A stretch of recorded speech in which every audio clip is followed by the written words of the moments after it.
Assalamualaikum warahmatullahi wabarakatuh. Selamat malam para pemirsa.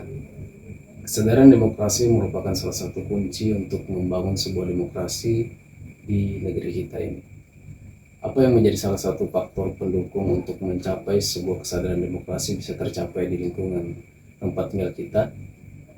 Beberapa poin yaitu tentang edukasi, partisipasi aktif warga, dan salah satunya adalah akses informasi yang merata di lingkungan sekitar.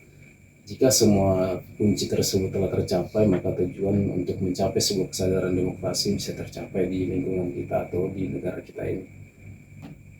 Bersama saya telah hadir Bapak RT di tempat saya, Pak RT Pak Michael. Ya, Selamat malam Pak Michael. selamat malam juga. Terima kasih telah memberikan waktu dan kesempatannya untuk berdiskusi mengenai bagaimana kesadaran demokrasi bisa tercapai di lingkungan kita ini, Pak. Ya. Sebagai edukasi dan sebagai sebuah tujuan yang mungkin secara langsung ataupun tidak langsung bisa membuat masyarakat ataupun pemirsa di luar sana bisa langsung teredukasi atas pemahaman yang bisa Bapak sampaikan kepada kami semua. Pak Michael, pertama-tama bagaimana menurut Pak Michael tingkat kesadaran berdemokrasi di lingkungan tempat kita ini, Pak? Selamat malam. Selamat malam. Tentu saja saya senang berbicara tentang hal ini. Secara umum, saya melihat bahwa kesadaran demokrasi di lingkungan kita telah meningkat dalam beberapa tahun terakhir. Namun masih ada ruang untuk perbaikan, terutama dalam hal partisipasi aktif dalam proses politik lokal. Oke, berarti untuk partisipasi lokal masih belum begitu terlihat, Pak, ya? Iya, belum. Mungkin karena beberapa warga kita mungkin masih banyak yang bekerja, sehingga untuk seperti diskusi antar warga, antar kita mungkin belum dilaksanakan secara maksimal. Karena ya, tadi itu mungkin sebagian warga masih dalam kesibukannya sehari-hari ya, karena juga pekerjaan mereka. Apa langkah konkret yang mungkin bisa Bapak ambil untuk meningkatkan kesadaran berdemokrasi di tempat tinggal kita ini, Pak? Salah satu langkah utama yang kami ambil dalam memberikan edukasi kepada warga tentang hak-hak mereka dalam konteks demokrasi, seperti untuk memilih dan terlibat dalam pengambilan keputusan yang mempengaruhi lingkungan mereka. Kami juga mengadakan pertemuan komunitas reguler untuk membahas masalah-masalah penting dalam mencari solusi bersama. Oke, berarti itu seperti contoh ketika ada pemilihan untuk sekretaris atau bendahara di organisasi kita ini, Pak, PRTN kita. Oke, untuk selanjutnya mungkin bagaimana Bapak melihat dampak dari upaya-upaya tersebut dalam meningkatkan partisipasi warga dalam proses demokrasi lokal ini, Pak?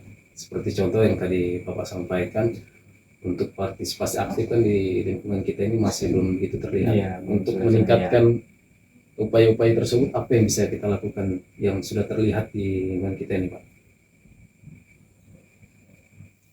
Ini saya senang melihat bahwa semakin banyak warga yang mulai aktif terlibat dalam kehidupan politik lokal, baik melalui partisipasi dalam pemilihan umum maupun kontribusi mereka dalam pembahasan isu-isu penting lingkungan kita. Ini dalam tanda positif bahwa upaya kami sedang membuahkan hasil dan bahwa kesadaran demokrasi sedang berkembang di tengah-tengah kami.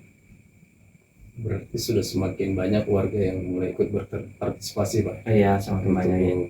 Proses demokrasi di lokal tempat kita ini seperti pemilihan, mereka sudah pada banyak yang ikut berdiskusi ataupun berpartisipasi, Pak, untuk pemilihan seperti bendahara ataupun sekretaris yang tempat kita ini. Mungkin tadi beberapa poin yang telah disampaikan oleh Pak RT Pak Michael bisa menjadi sebuah edukasi secara langsung maupun tidak langsung, bisa dicerna dan dipahami oleh para pemirsa sekalian. Dan apa yang telah disampaikan oleh Pak Michael merupakan sebuah edukasi yang menurut saya bisa kita resapi dan dalami untuk membangun kesadaran kita berdemokrasi di lingkungan keluarga kita sendiri. Mungkin dari kesadaran demokrasi ini kita bisa membuat sebuah demokrasi yang adil dan bisa menjadi sebuah tujuan sebuah negara yang berdemokrasi, karena sebuah demokrasi dilandasi dengan sebuah kesadaran. Dari kesadaran inilah yang bisa membuat sebuah demokrasi itu berjalan dengan adil, lancar, dan sejahtera. Terima kasih kepada Pak Michael, Pak RT yang sangat energik di usia yang tidak muda lagi. Terima kasih Pak Michael. Ya, sama-sama. Semoga apa yang Bapak sampaikan bisa bermanfaat untuk kita semua. Terima kasih. Sekian dari kami. Wassalamualaikum warahmatullahi wabarakatuh.